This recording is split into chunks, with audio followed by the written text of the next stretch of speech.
Général Baratz, avec ou sans IA, le chef militaire restera responsable de son action. L'intelligence artificielle, IA, s'impose comme un pivot stratégique dans la transformation des armées modernes, notamment dans les fonctions de commandement. Face à des environnements opérationnels de plus en plus complexes et à l'explosion des flux d'informations, l'IA permet de traiter des données massives en temps réel, d'identifier des signaux faibles et de proposer des options d'action adaptées. Dans les systèmes de commandement et de contrôle, ces deux, elle ne se contente pas d'automatiser, elle redéfinit les rôles et les responsabilités, faisant du chef militaire un superviseur éclairé, capable d'interagir avec des systèmes intelligents tout en conservant la maîtrise du jugement. Cette hybridation entre intelligence humaine et artificielle ouvre la voie à un commandement plus agile, plus réactif, mais aussi plus exigeant. Dans un entretien avec l'IHEDN, le général de corps d'armée Bruno Baratz, commandant du combat futur, revient sur les transformations induites par l'intelligence artificielle dans les systèmes de commandement et analyse les enjeux opérationnels, éthiques et stratégiques liés à l'intégration de cette technologie dans la conduite des opérations. Le général Baratz a conduit sa carrière au cœur des opérations terrestres, depuis ses débuts au 1er régiment parachutiste d'infanterie de marine, RPIMA, de Bayonne jusqu'au commandement des forces françaises au Sahel. Expert du combat en jungle, diplômé de HEC en management des risques internationaux, il a alterné missions de terrain, en Bosnie, Afghanistan et Guyane, et responsabilités stratégiques à Paris, notamment au cabinet du chef d'état-major de l'armée de terre. Chef de l'opération Barkhane au Sahel en 2022, il pilote sa transformation en dispositif partenarial. Depuis août 2023, il dirige le commandement du combat futur, nouvel organisme de la cohérence capacitaire et doctrinale de l'armée de terre, voué à développer sa capacité d'innovation et placé directement sous la tutelle du chef d'état-major de cette armée. Comment percevez-vous l'intégration de l'IA dans les systèmes C2 ? S'agit-il d'une simple évolution technologique ou d'une rupture dans la conduite des opérations et la nature du combat ? L'IA dans les systèmes de C2 est avant tout un impératif. Sur le champ de bataille, la vitesse du tempo opérationnel est un atout majeur pour obtenir la supériorité tactique. Ainsi, l'utilisation des algorithmes appuiera le chef dans la gestion du flux massif de données du champ de bataille pour, in fine, décider plus vite que l'adversaire. Cette aide à la décision qui garantit le tempo et la vitesse de la manœuvre et des frappes peut prendre différentes formes. Accélération de certaines phases de la méthode d'élaboration d'une décision opérationnelle tactique, MEDO, étude terrain par exemple, et de la planification. Proposition de mode d'action. Proposition d'orchestration des moyens pour une plus grande efficacité opérationnelle. Tri et exploitation de la donnée. Cette évolution technologique majeure permet des gains significatifs de 3 ordres. Un gain de vitesse par l'accélération de l'analyse, de la prise de décision et du ciblage. Une démultiplication des effets grâce à la capacité pour un même opérateur de contrôler simultanément plusieurs capteurs ou plusieurs effecteurs. La résilience grâce à des systèmes de maintenance et de logistique prédictive et des systèmes de C2 plus optimisés donc potentiellement moins vulnérables. Cependant, si l'IA procure un avantage comparatif évident dans la prise de décision, cela n'a pas fondamentalement modifié la nature du combat. Dans le chaos de la guerre, les algorithmes permettent de réduire la complexité, d'abaisser la charge cognitive, d'offrir des options, mais la guerre reste l'art de la tactique, de la surprise et de l'affrontement des volontés. La transformation du processus décisionnel. Comment l'IA modifie-t-elle les étapes de la boucle d'observer, s'orienter, décider et agir sur le terrain? Quels bénéfices et quels risques majeurs identifiés? Le chef peut regagner du temps de conception, de réflexion grâce à la réduction de l'analyse. Par l'accélération des processus, le chef peut se trouver en situation de comprendre plus vite l'évolution de la situation et donc de saisir davantage d'opportunités. La boucle OODA est alors fortement accélérée pour aller vers un ciblage dynamique qui permet, par le croisement des données fournies par l'ensemble des capteurs, de frapper les tentatives de concentration de force de l'ennemi et les objectifs prioritaires en un laps de temps que nous n'avions pas connu jusqu'à présent. Les risques sont de plusieurs ordres dont le principal est la confiance absolue dans le résultat produit par l'algorithme. Cette confiance doit systématiquement être nuancée par la conscience de défaillances possibles liées à la fiabilité de la donnée utilisée et à la vulnérabilité des réseaux. En outre, une confiance aveugle dans un résultat statistique fragiliserait la capacité des chefs à décider en mode dégradé, ce qui reste un cas de figure plus que plausible dans un environnement soumis à un violent affrontement dans le champ électromagnétique. Comment l'IA transforme-t-elle le rôle du chef dans la chaîne de commandement? Quelles compétences deviennent prioritaires dans ce nouvel environnement? L'IA ne va pas modifier fondamentalement le rôle central du chef dans la chaîne de commandement dans la mesure où la prise de décision et la responsabilité qui l'accompagne restera bien la sienne. En revanche, cette technologie sera centrale aussi bien dans la phase de planification, MEDO, rédaction des ordres, que dans la phase de conduite, plan de manœuvre, orchestration de capteurs à effecteurs, accélération de la boucle OODA, que dans la phase de retex, retour d'expérience, post-opération, base de données dédiée. Le chef, comme son état-major, devra maîtriser le bon usage de l'IA, c'est-à-dire en connaître les limites et savoir lui poser les bonnes questions pour en tirer le meilleur parti. En outre, il faudra accepter de modifier nos organisations et nos processus pour tirer pleinement les bénéfices d'accélération qu'elle offre. Il s'agit de concentrer l'intelligence humaine sur les tâches de compréhension et de réflexion et de laisser l'IA traiter les parties fastidieuses, sans réelle plus-value cognitive, de l'analyse. Fiabilité et rapidité, le dilemme central. Comment évaluez-vous la fiabilité des systèmes d'IA en situation opérationnelle? Quelles limites apparaissent selon les contextes d'engagement? Une IA est un algorithme qui fonctionne sur une masse plus ou moins grande de données. La centralisation de la donnée comme l'algorithme représente les deux vulnérabilités de l'IA si l'un ou l'autre est empoisonné, data poisoning. C'est pourquoi l'accès physique lors de la conception et la maintenance représente une vulnérabilité.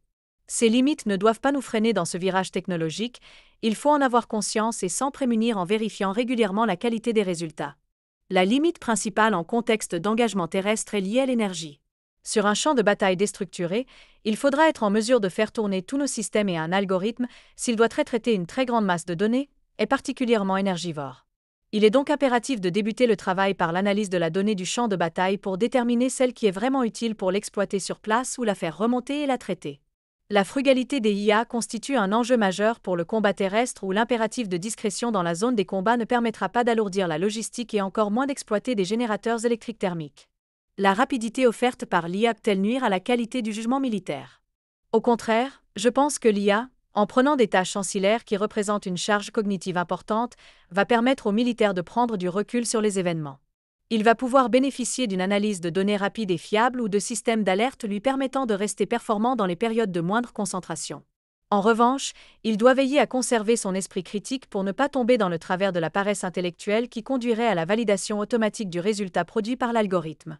Comment préserver l'analyse humaine et le choix final dans des contextes complexes?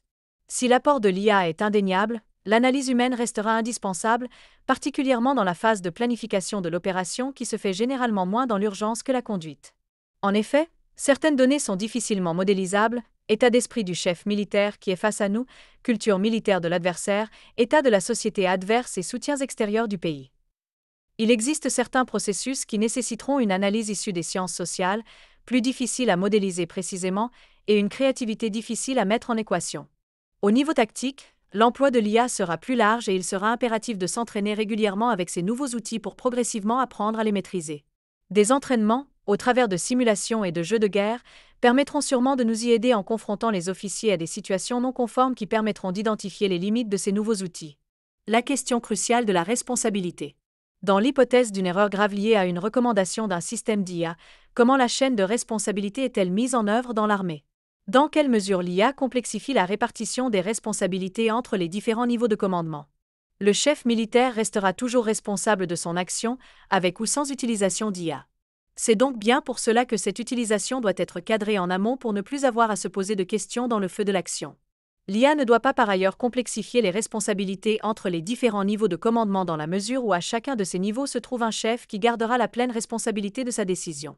Si l'homme sera moins dans la boucle pour ne pas entraver l'efficacité de certaines armes, systèmes d'autodéfense, essaims de drones ou unités robotisées, il supervisera toujours cette boucle et restera responsable des missions confiées à ces systèmes. Pour sa bonne utilisation, se pose ici la question d'une IA de confiance. C'est en effet lorsque l'IA sera totalement acceptée, c'est-à-dire aura fait la preuve de son efficacité opérationnelle par ses utilisateurs militaires, qu'elle produira tous ses effets au sein d'un système de commandement structuré. Comment préserver l'autonomie des échelons subalternes face au risque de recentralisation induit par l'IA? Je ne crois pas que l'IA soit un facteur aggravant de la centralisation du commandement et de réduction de l'autonomie. Le chaos et la létalité resteront des leviers forts de la prise de responsabilité à tous les niveaux.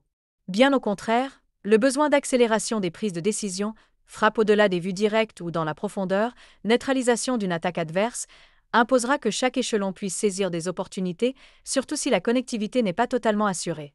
Perspective stratégique et souveraineté. L'IA peut-elle devenir un facteur clé dans l'équilibre stratégique entre puissances militaires? Peut-elle compenser des faiblesses capacitaires? Si oui, comment le capacitaire doit-il s'ajuster en termes de compétences pour porter cette supériorité technologique? L'IA couplée à la connectivité et à la robotisation sera sans conteste un facteur clé dans l'équilibre stratégique entre puissances militaires. La combinaison de ces trois technologies apportera un atout majeur à la puissance militaire qui la maîtrisera et l'emploiera en confiance, en complément de la manœuvre mécanisée, pour vaincre sur le champ de bataille. L'IA permettra d'optimiser les moyens dont nous disposons en tirant le meilleur rendement. Pour autant, elle ne fera pas des miracles quant à nos lacunes capacitaires. Si nous ne disposons pas des bons capteurs ou des bons effecteurs en nombre suffisant, nous serons déclassés par la masse de l'adversaire. En outre, si l'IA est l'outil du kill web, en français, le réseau de destruction, et donc de la manœuvre des feux, rapide et efficace, elle est aussi l'outil d'un retour des options de manœuvre, c'est-à-dire de la combinaison de la mobilité et des feux, pour créer des opportunités tactiques. Au-delà de l'industrialisation des feux, l'IA est un outil qui redonne du temps pour redevenir agile et combiner les feux dans la profondeur et les opportunités de manœuvre. Les initiatives françaises et européennes en IA militaire permettent-elles de faire face à des puissances plus avancées technologiquement ? Je pense que nous n'avons pas à rougir des autres puissances en matière d'IA car la France dispose d'entreprises innovantes et d'ingénieurs compétents en la matière. En outre, la création de l'Agence ministérielle pour l'intelligence artificielle de défense, AMIAD, le 1er mai 2024 et l'investissement dans des capacités de calcul significatives, ASGAR, incarnent l'ambition de faire de la France un acteur stratégique dans ce domaine en Europe. Créée pour organiser le passage à l'échelle de l'IA, l'AMIAD, qui fait le lien entre la recherche, l'innovation technologique et les besoins opérationnels, permet à la France de se donner les moyens de son ambition en matière d'IA de défense et donc de faire face aux avancées technologiques des autres puissances. L'impératif des sujets éthiques. Quels sont, selon vous, le principal défi et la principale opportunité que représente l'IA pour le commandement militaire et les règles d'engagement dans les années à venir? Le grand défi est la structuration de la donnée et sa protection, car la donnée est le carburant de l'IA. Une donnée cloisonnée ne permet pas de tirer le meilleur profit. Le second défi réside dans la consommation d'énergie qu'exige le traitement des données de masse par les algorithmes. Stockage et énergie sont les deux grands défis qui imposent au milieu terrestre un effort d'organisation de la donnée et de frugalité des algorithmes. Les sujets d'éthique sont nativement pris en compte et constituent un impératif. Il y aura toujours une intervention humaine pour apprécier le respect des règles d'engagement et la guerre, activité foncièrement humaine, restera un affrontement de volonté avant d'être un sujet technique. Si la grande promesse de l'IA est l'automatisation et le recentrage de l'homme sur des tâches à plus haute valeur ajoutée. Pour une armée occidentale dont la démographie est en berne et qui devra s'engager sur un champ de bataille de plus en plus meurtrier, c'est aussi une source de masse robotisée pour saturer des dispositifs adverses.